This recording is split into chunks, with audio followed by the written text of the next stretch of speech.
السلام عليكم ورحمة الله وبركاته لجميع المتتبعين ومتتبعات صفحة الدجاج البيض داخل أرض الوطن وخارج أرض الوطن.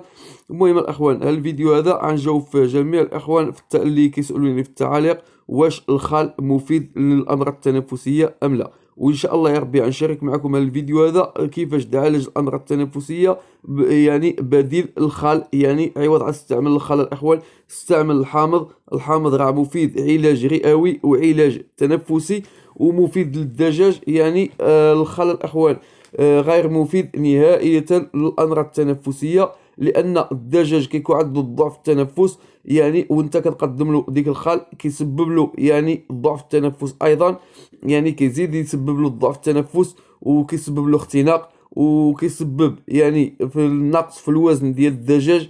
يعني غير مفيد نهائيا الأخوان. تبعوا الفيديو معنا حتى الآخر الأخوان، غنوريكم الطريقة لاستعمال العلاج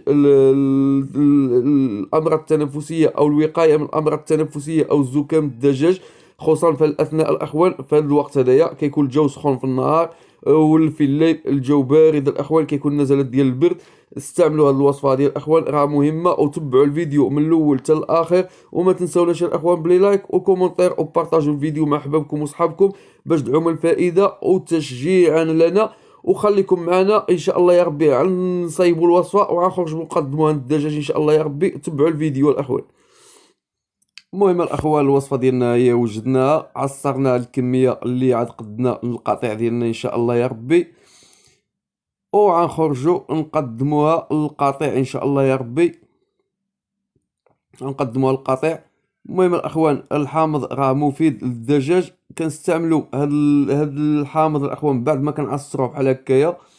كنستعمل كاين الاخوان اللي بغى يزيد معاه الثوم، يعني الثوم راه مفيد حتى هو الاخوان، يعني ممكن تزيد معاه الثوم واحد القدر ديال الثوم وتطحنو وتزيدو مع الحامض وتقدموا لهم ماشي مشكل.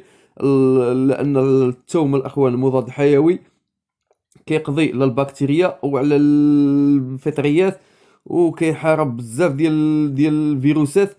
راه الثوم الاخوان راه مهم، كيحارب الامراض الفيروسيه او البكتيريه او الامراض الفطريه. وبالنسبه للاخوان الا كان عندهم غير الزكام ديال الدجاج او لا الاعراض ديال الامراض التنفسيه، استعمل الحامض بوحدو ماشي مشكل. المهم الاخوان، بعد ما خرجنا على القطيع ديالنا ان شاء الله يا ربي، الشرابات عندنا مغسولين والشرابات اللي عندنا فيهم معادي حتى هما مجموعين الاخوان. دابا غنقدموا لهم الوصفه ان شاء الله يا ربي. كما كتشوفوا الدجاج الاخوان كيعجبو ياكل ديك الحامض. دابا غنبداو نديرو لهم الاخوان هاد الشرابه هادي تقريبا يعني كتهز واحد 3 لتر ديال الماء. غنضيفو فيها واحد 3 30 مليلتر ديال الحامض.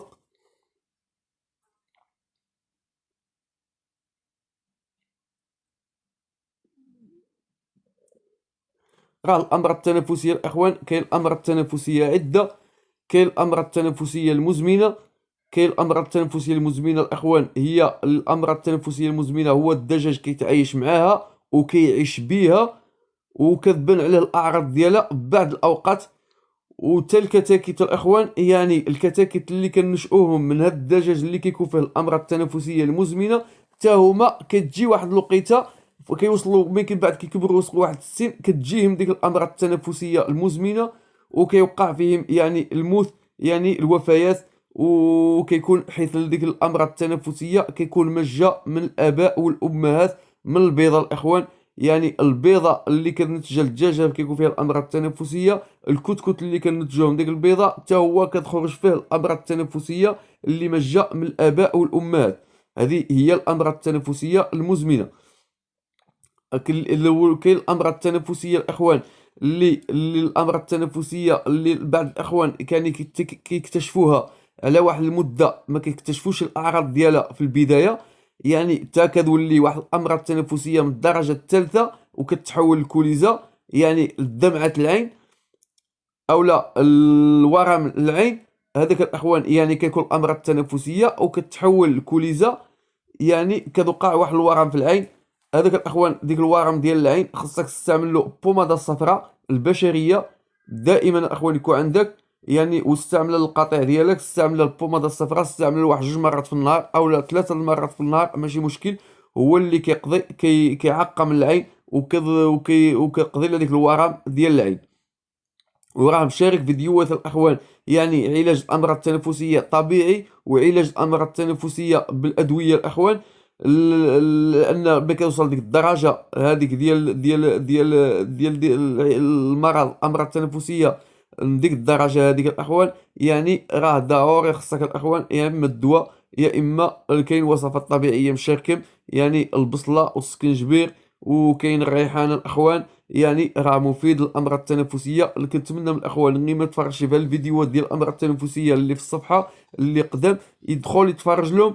راه مفيدين الاخوان، خصوصا في الفتره هذه كتكون واحد التقلبات الجويه، وكتكون واحد في النهار الجو مشمس وحار، وفي الليل كيكون الجو بارد الاخوان، كيكون نزلات ديال البرد، كيتصاب الدجاج بالزكام، كيتاصل فيه الامراض التنفسيه.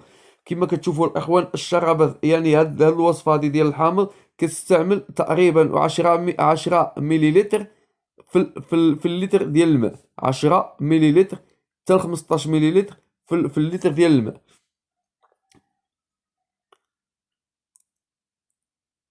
كما كتشوفوا الدجاج كيشرب الاخوان، عندي معطش، يعني كيشرب الوصفه غنقدمها لهم لمده ديال 3 ايام، يعني اليوم وغدا وبعده الاخوان غيشربوا هاد الكميه هادي، ونعطيهم يشربوا الماء عادي. عاوتاني غدا ندير لهم عاوتاني نفس الكميه وبعده نفس الكميه. هذا الدجاج الدندراوي الاخوان حتى هو قدمنا له الحصه ديالو.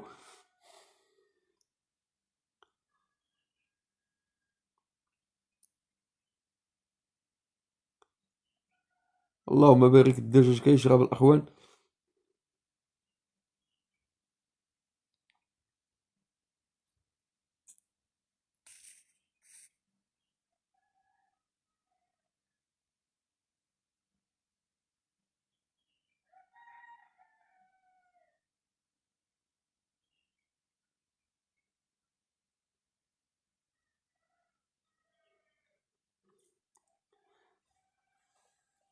غيشرب هاد الكميه الاخوان في واحد الفتره اللي ماشي طويله بزاف.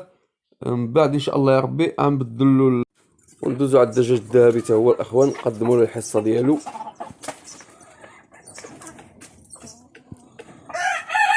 المهم الاخوان كنتمنى الفيديو كيعجبكم، والسلام عليكم ورحمه الله وبركاته، والله يعاون جميع الاخوان وتيسير لجميع الاخوان.